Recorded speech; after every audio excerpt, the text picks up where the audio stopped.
En vue des conditions de réalisation et de tournage, ce CND sera différent des autres. Merci de votre compréhension.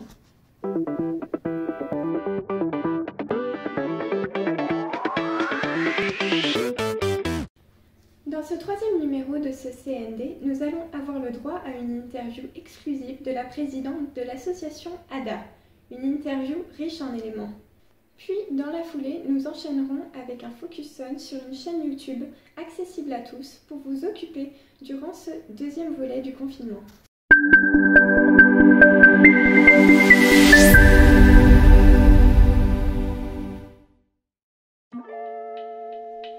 Mon asso, c'est l'ADA, l'association dijonnaise pour l'action humanitaire. Donc on est une asso étudiante sur le campus dijonnais, ouverte à toutes les filières. On existe depuis 1998. Alors nos missions, c'est de répondre à des besoins qui sont déjà existants. Par exemple, la précarité, c'est des choses qui existent déjà, du coup on met des actions pour répondre à ça. Donc on fait des collectes de livres, des collectes de protection hygiénique, des collectes de vêtements. On prend part à trouver une solution, à essayer en tout cas d'en trouver une. C'est qu'au final, il y a toujours des choses à faire, on peut toujours apporter quelque chose. C'est le fait de pouvoir avoir un impact, de pouvoir rencontrer des personnes. Et je pense que les meilleurs moments, c'est quand on peut échanger avec les gens et recevoir ce qu'ils nous ont apporté et nous, ce qu'on peut leur donner. Ouais, on a carrément des projets en cours. On a des projets qu'on a dû reporter à cause du Covid, comme les formations de PSC1, les collectes, toutes les collectes de protection hygiénique, de livres. Et ça ne va pas être annulé, ça va se faire un tout petit peu après quand on pourra tous ressortir chez nous. Mais on a carrément des projets qui sont maintenus. Par exemple, le week-end du 27-28 novembre, on fait la collecte nationale avec la banque alimentaire. On a toujours notre projet ADA artistique, qui est un projet pour réfléchir sur l'expression de la solidarité. Le dernier projet qu'on a fait avant d'être apparu chez nous, c'est les Semaines de l'Afrique avec la FEBIA, dans laquelle on a fait une conférence avec le médecin de Médecins sans frontières. On a fait des ateliers DIY pour promouvoir le zéro déchet, un ciné-débat sur City of Joy. Et du coup, si vous voulez suivre nos projets ou en savoir un peu plus sur l'asso, n'hésitez pas à nous suivre sur Instagram, ADADijon21, ou à nous suivre sur Facebook, Association Jeunesse pour l'action humanitaire. On a un site internet aussi. À bientôt!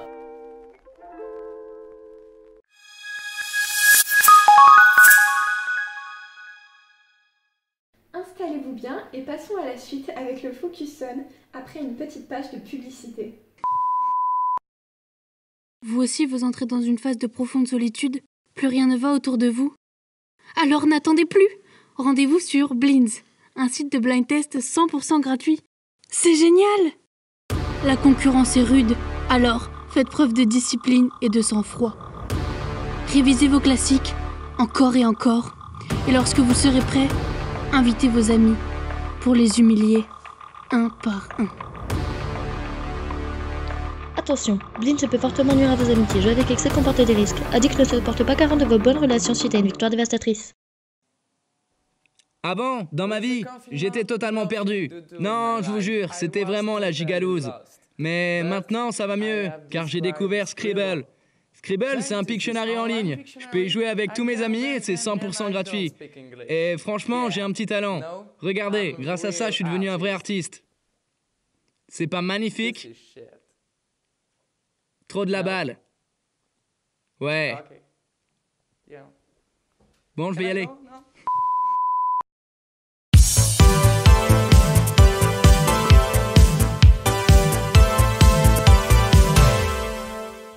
À votre avis, que se passerait-il si on réunissait les meilleurs vulgarisateurs de YouTube dans une même colocation?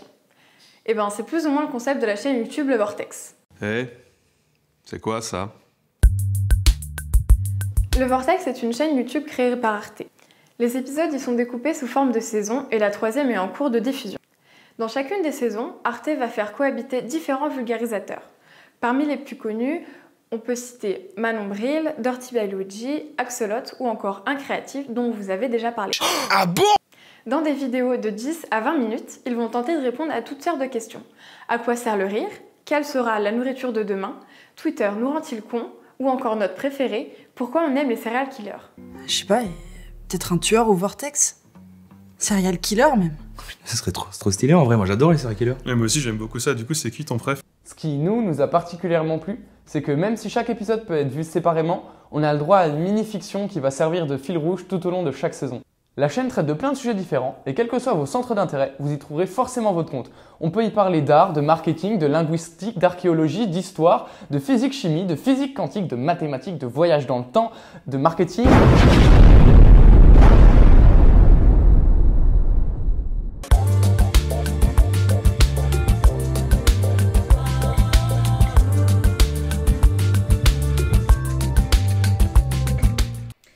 C'est ainsi que s'achève notre CND, un peu différent de d'habitude, mais nous l'espérons toujours aussi intéressant et informatif.